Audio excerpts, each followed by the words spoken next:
Picture this. It's 3 in the morning. You're lying in bed, just staring blankly at the ceiling, and your brain is going a million miles an hour, completely spiraling. You're running through every single possible financial disaster that could hit you the next day. Like, what if your car breaks down on the commute? What if your laptop just suddenly dies? Or what if the dog needs emergency surgery out of nowhere? It is an absolutely terrifying loop to be stuck in. Well, welcome to this explainer. Today, we're going to look at the exact science and the hard math of what happens to your brain and really your whole life when you actually build a financial safety net. That visceral late-night panic where you just cycle through endless emergencies. I mean, so many of us have felt that, right? Look, most people think $10,000 is just some random arbitrary number sitting in a checking account. But neuroscientists have actually discovered that reaching this exact 5-figure bank balance literally drops your stress hormones and fundamentally changes your brain chemistry. So let's dive into this and see exactly how crossing into 5 figures shifts you out of a total panic state and into real financial freedom. Section 1. The problem. Survival mode. Okay, so without a financial cushion, your human brain basically operates in a strict biological state of survival. And living in this mode means you are constantly reacting to money problems instead of making intentional choices about your future. Think about just standing in the grocery store. When you're in survival mode, you aren't just doing your weekly shopping, you're agonizing over whether you can actually afford the name brand cereal or if you have to settle for the generic one that, let's be honest, kind of tastes like cardboard. Every single choice feels incredibly high stakes because everything is being filtered right through fear and scarcity. And the real-world symptoms of that fear, they're everywhere. Survival mode literally forces you to stay in toxic situations. You stay in jobs you absolutely hate because the idea of quitting feels way too dangerous. You say yes to things you really don't want to do just because you desperately need that paycheck. But honestly, perhaps the most damaging part of all this, your mental bandwidth gets completely eaten up by these immediate threats. It makes it biologically difficult to think long-term or focus on actually building wealth. Now, brace yourself for a quick reality check here because this number might startle you a bit.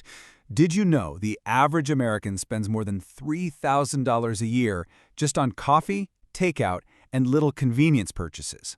We are literally financing our own financial anxiety, one $6 latte at a time, all while telling ourselves that we simply can't afford to build an emergency fund.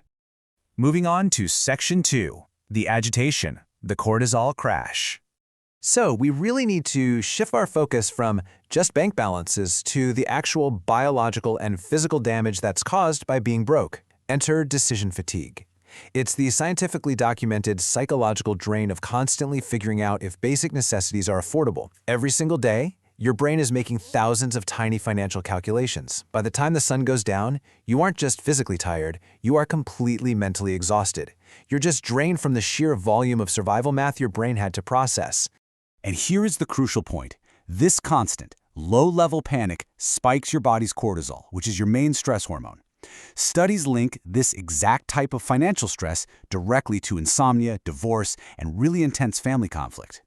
When you are stuck in this state, your brain literally treats a broken car part like it is a predator hunting you down in the wild.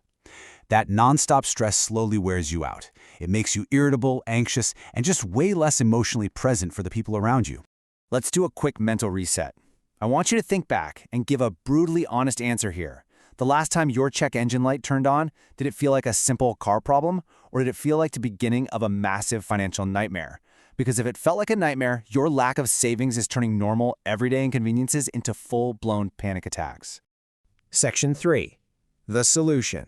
The 10,000 solution. Let's shift our tone from urgent to empowering, because there is absolutely a clear way out of this trap. We're going to look at the psychological and mathematical threshold of saving your first $10,000. So, look at the math. Most car repairs or automotive emergencies cost somewhere between $500 and $3,000. Urgent care visits and smaller medical procedures, they usually land in that exact same range. Hitting that $10,000 mark comfortably covers those typical emergencies.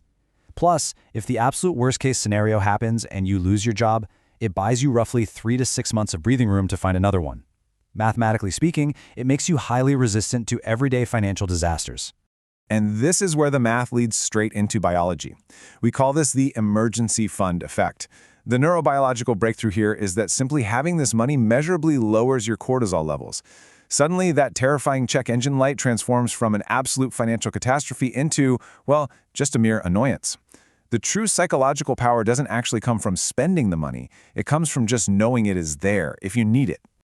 I want to slow down for a second here to share a really profound anecdote. I once heard about someone who nearly started crying the very first time they walked into a grocery store after finally saving $10,000. And it wasn't because they were suddenly going wild buying caviar and champagne. It was because, for the very first time, they could focus on what they actually wanted to eat instead of what they could barely afford to eat. That is the hidden, incredible mental freedom that financial security provides. Most people don't even realize they're missing it until they have it. Which brings us to Section 4, entering opportunity mode.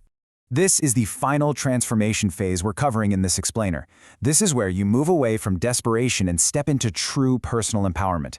In survival mode, you're reactive, you're fearful, but opportunity mode, that gives you mental freedom. Hitting that $10,000 mark grants you what I like to call walk-away money. When you aren't terrified of getting fired, you actually have the power to negotiate your salary. You can finally leave a toxic job without feeling like your entire life is about to collapse around you. So here is the path forward. Step 1 is redirecting that discretionary spending, just like we talked about earlier with the takeout and the lattes. Step 2 is actually reaching that $10,000 threshold. And step 3, well, that's where the magic happens. You invest in yourself. What's amazing is that people in opportunity mode don't usually end up spending their safety net on emergencies. Instead, they use all that reclaimed mental bandwidth to go back to school, to start businesses, and to build real, lasting wealth. So I'll leave you with this one question to think about. Are you ready to lower your cortisol levels and step into opportunity mode? Because remember the most important takeaway from this whole explainer. The person you become while developing the discipline to save this money is worth far, far more than the money itself. Start redirecting your spending today. Stop surviving and start building real wealth.